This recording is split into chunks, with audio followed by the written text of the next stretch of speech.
Thank you, Essie. Let me actually introduce our final speaker, David Mackerness. Dave leads the customer success team at Kaer, where he is responsible for delivering Kaer's brand experience across their regional air conditioning service portfolio.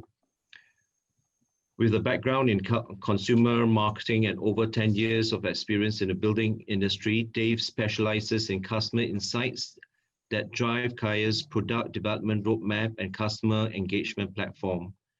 As an advocate of the circular economy and product as a service business model, Dave regularly shares experiences with large MNCs and startups who are looking to transition to this disruptive business model. Dave will be sharing with us the topic on anything as a service. With this, I would like to hand over to the floor to Dave. Thanks very much. Thanks, Michael. Yep. Can I just make sure that you can see my slides on the screen? Yes. Okay, perfect. Yes. All right, thank you very much, everyone. And thanks for the invitation to be with you today. In just 5 or 10 minutes, I wanted to achieve one thing, which is I want to try and convince the entire audience that everything should be sold as a service. Absolutely everything. And also that anything can be sold as a service. And I want to do that by sharing 3 very short stories. The first 2, I hope, will convince you that everything should be sold as a service. And then the last one, that anything can be. And the first story, I want to talk about customer centricity and why selling things as a service is better for your business and better for your customers. And to do that, we need to realize that customers are now living in a world where they don't want products and they want services. People generally now don't like buying and investing in equipment and then using that equipment for whatever service or benefit they want. They want to just buy the service and the benefit. And to make that example, I wanted to use, I think, one of the most customer-centric brands on the planet, which is Apple. So my examples are not going to be from the built environment. And I think we should learn from other industries of how we can apply this business model and why we should. So in 2003, we were all buying our music on CDs, and Apple iTunes came out and said, you can now buy online from my online music store and you can pay per track. You don't need to buy CDs anymore. And they said this would revolutionize the music industry. And it did. And in 2011, after just 8 short years, digital downloads overtook physical sales. So this is data from the US, which has the best data set. And so everyone said, well, this means that they're more customer centric. Customers want to buy things online and pay per use as opposed to buying CDs. But then if you fast forward a little bit more, in 2017, just a few years ago, physical sales overtook digital downloads, which meant kids were buying more CDs and vinyl than they were paying companies like iTunes to download and pay per track. And so the question is, what happened? How can you go from nothing to being the market leader to being nothing again? And the answer is, not everything is on this slide. And the answer is as a service. So in 2008, Spotify came along and some other companies came along and said, we don't think people want to own CDs. We think they want to listen to music. On the left, you can see Spotify's revenue from 2009 to 2016, exponential growth. And this is the revenue curve of most as-a-service businesses. In the middle, you can see the American music market grew from 4.4 billion in 2014 to 7 billion in 2017. But you can see it's because of that green line. It's because of streaming is increasing. And actually the permanent downloads, so the pay-per-track downloads, were decreasing from 2015 onwards. And then the data on the right shows you that in 2017, you can see physical sales made up 17% of the market and digital downloads only made up 15% of the market. So you can see that actually that all of the customers have gone to streaming and as a service. And the reason I like this example is because a lot of you out there are engineers or scientists, or you like a controlled study and a controlled environment. And you can see now that Apple Music was launched in 2015 and iTunes pay-per-track, they announced in 2019, they're actually discontinuing that service. So on this slide, you have an extremely controlled experiment. You have on the left iTunes, which is a product, and on the right, you have Apple Music, which is a service. It is the exact same music, sold in the exact same way, sold to the exact same customers from the exact same company with the exact same brand and the exact same marketing spend. But on the left, you have a product, and on the right, you have a service. The one on the left is going out of business. the one on the right is growing exponentially. It is a perfect example of how customers are choosing with their wallets that they want to buy services, not products. And it's not just music, it's in every single industry you can think of. So all of these brands, if you think of disruptive brands or you think of all the brands that are growing now, these are all as a service companies. They all use the exact same business idea. Their customers don't have to own anything. Their customers just get access to content or access to services. So it is extremely customer centric. So that's the, if for nothing else, you should move to this business model. But secondly, I want to move to what that means in terms of disruption of industries. So if something is more customer centric, it usually leads to scale. These companies get bigger. And when you get scale, you get disruption. And for that, I want to use, my second story is around Grab, the ride hailing service. And this is real data that I got and I put together from Singapore.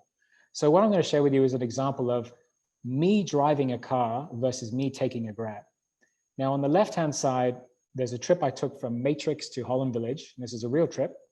And I worked out the cost of that would cost me about 16 bucks. And that's because the car would cost me $10.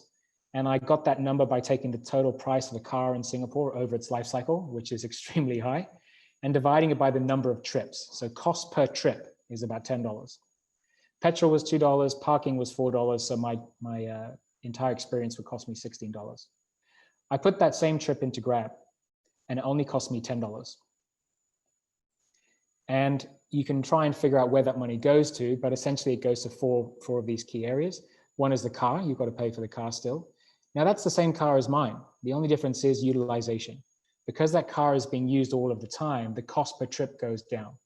So now the car is only $2 instead of 10 because it can make 5 times as many trips over its lifetime. Petrol is still 2, you've got to pay the driver, let's say 50%, and let's say Grab makes $1. So you can see there that it's better for me as a customer. I don't have to worry about owning a car. I don't have to worry about maintaining a car. I can click a button and I can go to where I want to go. So it's very customer centric. But now Grab and companies like Uber and Lyft and all these companies globally, they are responsible for the single largest fleet of vehicles in human history. There has never been scale like this before. And because of that scale, they can invest in R&D and technology and software to disrupt an industry. And that's why you see Grab as a software company and a digital data company, not as a transport company. And what that means is, this was an article that I got actually from last year. They've said that they're going to come out with autonomous taxis before 2022, and that's in Singapore. So that's just 2 years from now. So in 2 years from now, they're saying they're going to have an autonomous fleet of vehicles going around Singapore, taking us where we want to go. So what does that mean in terms of disruption? Well, now I take that exact same trip, but let's look at the cost of offering that service now. The car is now, again, cheaper because the utilization is higher. So instead of $2, it's only 50 cents. It's an electric vehicle, so electricity is cheaper than petrol. That's only 50 cents. The driver's gone completely. 50% of your cost has just gone in providing your service. And let's say Grab still wants to make $1. They can now offer me that trip for $2. So you can see that going from the left to the right of the slide, customer centricity brings you scale and consumer innovation, and then that leads to disruption. I can't imagine anyone owning a car when you can get anywhere you want to go in Singapore for just $2 at the click of a button. I can't see myself or anyone owning a car in that world. It's extremely disruptive. So that's why everything should be servitized. It's better for customers, number one, and it leads to disruption and massive innovation within markets. And look at every single market or industry you've seen, it does this in every single one. That's why it should be. In terms of how anything can be, I wanted to share what we're doing at Kaer, which is air conditioning as a service. We looked at this and said, if people don't want to own CDs and they don't want to own cars, maybe they don't want to own air conditioning assets. And everyone said, well, these are pretty big assets within buildings. You can't servitize that. People won't outsource that. And so we tried it, and we've been doing it for about 8 years now. And what we did is we just took the exact same business model and we said, Kaer will take care of all the CapEx and all the OpEx of operating an air conditioning system. All of the manpower, all of the risk, all of the service and maintenance, all the repairs, and the utilities. And that's key when we get into circularity and sustainability in this environment. And building owners can just buy as they use. It's pay per ton hour, pay as they use. So essentially they buy air now like they buy electricity. You get a bill that says you have this many kilowatt hours, this is your unit rate, so this is what you pay. Same with air conditioning now. And we're doing this throughout Southeast Asia. And like the Grab story, you have business model innovation. So because we are now responsible for all these assets and responsible for operating them, we're looking at how we can invest in technology and hardware in order to lower our costs, increase our service level, and give a better level of customer service for our customers. And that looks something like this. But then just like the Grab example, when you have scale, and now that we're looking after about 10 million square feet of space, you can now move and become a software company. So Kaer used to be an air conditioning firm, which used software to run air conditioning assets. We've now become a software company, which just so happens to use that software to run air conditioning assets. So we have a regional fleet of buildings that are operating around Singapore, India, and Malaysia, which are collecting data from each other, talking to each other, and figuring out how to do that in the most sustainable way. And so, with that example, what I wanted to show you is, it's possible, no matter what it is within the facilities management environment or the built environment, it can be servitized, and you can stay true to those principles of servitization, which is customer centricity, disruption, and then because you have that disruption, sustainability and a circular economy think and circular economy feeling. And this is just some write-ups of global papers which are looking at what are things that are going to change our built environment, in what's going to make it more exponential, more social, more circular, more sustainable.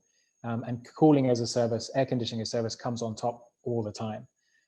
So, for us, it's really about a business model and a change in mindset, and how we can then use that business model to unlock technologies and unlock different ways of working to benefit our customers, our partners, and the environment as well.